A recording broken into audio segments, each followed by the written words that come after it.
Hey everyone, so it's been a while since I've posted a video from here at Piedmont Yaupon Tea, but spring is coming and it's time to take my propagations and start getting them ready for transplant. First step will be to start hardening them off. They've been in a protected environment with a grow lamp and a heating pad. It's time to start giving them some time outdoors in a bigger pot to start establishing their roots and getting used to the more wide temperature fluctuations that they'll experience outside.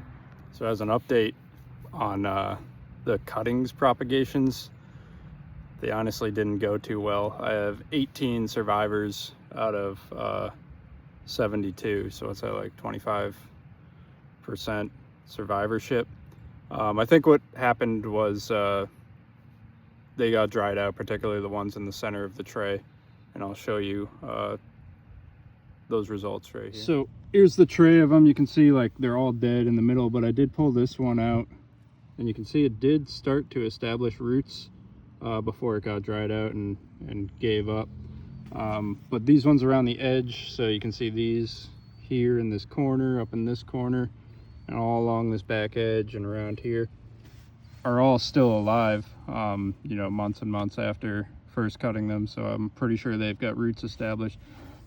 What I think happened was I had a dome around it, a plastic dome, and every morning I would check that and every evening, and it was covered in a fog, so I just assumed, hey, there must be enough moisture in there for them. I don't need to lift that dome up and spray them anymore.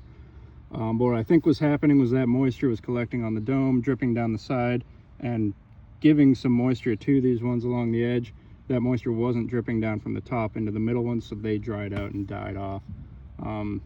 So lesson learned, but we got 18 here, and then I got some basal shoots and root suckers too that all survived. So I got a total of 25 new propagations to plant at my farm this year.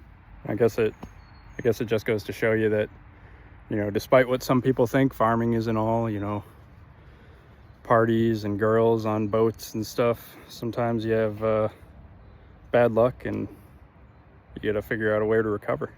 All right, so I got them all out and into bigger pots. I did notice, you know, some have a really good root structure forming, others not so much.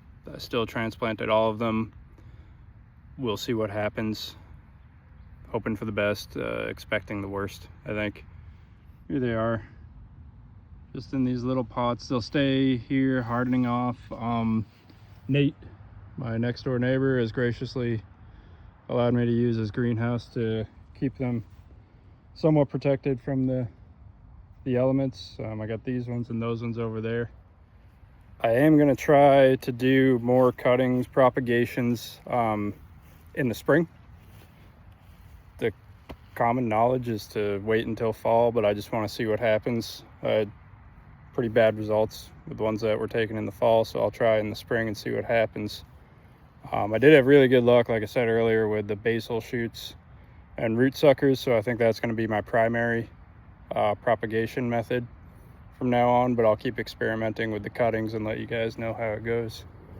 I did run into a couple problems. One, getting the little cuttings out of that seed tray, or that cutting tray, was kind of difficult.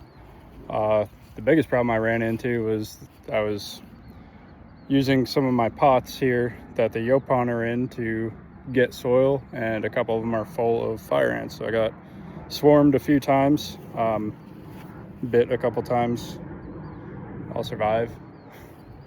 But I don't know. Yeah, we'll see how it goes. Wish me luck.